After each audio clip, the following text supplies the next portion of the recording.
All right, man. Last game to wrap it all up. Carolina Panthers at the Arizona Cardinals. Sunday at 4 p.m. Cardinals favored by 6.5 here. 1-0 Cardinals going up against the 0-1 Carolina Panthers. Yeah, and I was kind of disappointed by Carolina week one. I don't think we saw a lot of what we were expecting to. Bryce Young, I don't think, had a particularly impressive game. Maybe it wasn't as bad as the numbers suggested, though he's now working on this streak of the numbers are always worse than Bryce Young looks like he should be playing.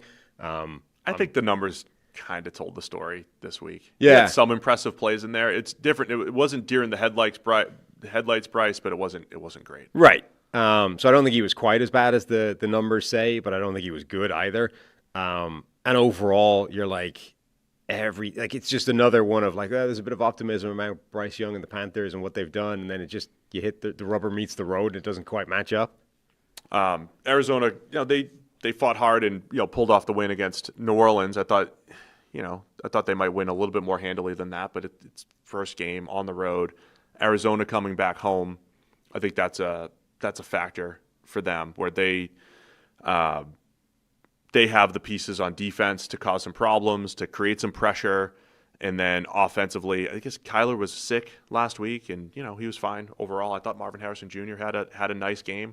It's gonna be tough for Carolina because they didn't get a lot of pressure last week. Well, that was another one where that's the thing they were supposed to have improved, and it just wasn't there. But it's like the Kyle Williams thing again. It's like they drafted a couple of rookies. We're excited to see what those guys can do. And they get 10 the snaps apiece. Yeah, and they barely played. Yeah. It's not like, again, there's dominant forces keeping them on the sideline. It's like we were waiting to see Nick Scorton and Princely Umanmielen turned loose as the solution to Carolina's pass rushing problem. It's like each of them played 7 pass rushes or whatever, got 7 attempts at the quarterback. You're like, where, what? What was I'm trying to find the pressure leaders for Carolina. It's not great. They didn't have much. It's not great. So, yeah, I think pass rush is still a question for Carolina. But Pat Jones is keeping, Nick Scorton on the sideline for the entire game. Why? What's happening? I mean, they spent some money on Pat Jones and Tershawn Wharton, both guys on the injury report, by the way. Pat Jones limited yesterday. Wharton did not participate. Ickey Ekwonu still limited. Not sure if he'll be back. That was also a huge factor last week. Yeah. Having Josh Nijman as the backup tackle.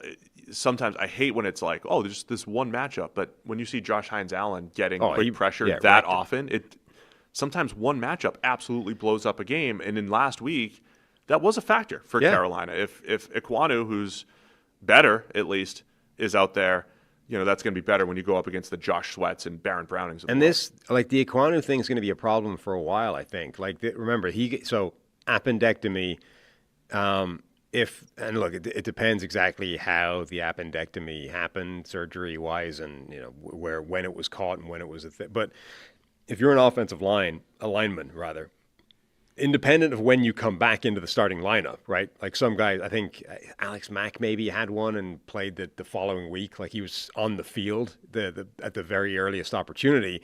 So independent of when he's actually back in the starting lineup, if you lose, a chunk of weight or strength or whatever, core strength, if you lose any of that as an offensive lineman, it's really, really difficult to claw it back in season, right? These guys typically do not add strength or weight during the course of a season. So if you lose any significant portion of that, that's going to have a lingering long-term effect for maybe the entire year, but certainly beyond the point where he's back in the starting lineup. So it's so true. You spend your whole offseason building up enough muscle. And then clinging so that on. You can handle, lose it. You're going to have muscle loss. And you just try to maintain as much as you can. And then you battle injuries, and it is a challenge. Exactly. So, if you're looking at this and going we just need Ickey back in the lineup. As soon as he's back in there, problem solved versus Josh Nijman, maybe not. First step is let's get him back in the starting lineup. Second step is let's see what he has when we bring him into the starting lineup because he was not a great player to begin with. I don't know how much percentage he has to lose before it's problematic. All right, man. We got the Panthers. The Cardinals favored by 6.5 here. Over under just 43.5 in Arizona. Sunday at 4. Where are you going to go with this one? I'm going with the Cardinals. I was disappointed by Carolina in week one. So unless they pull it around, turn it around, I'm going with Arizona. And the Panthers, they were in Jacksonville last week, right? Yes. I think it was. Yeah. So they have the rare 2 road games to The start. rare. Back to so you have back. a chance to maybe, even if you fall to 0-2, like you crawl it back with more home games coming up.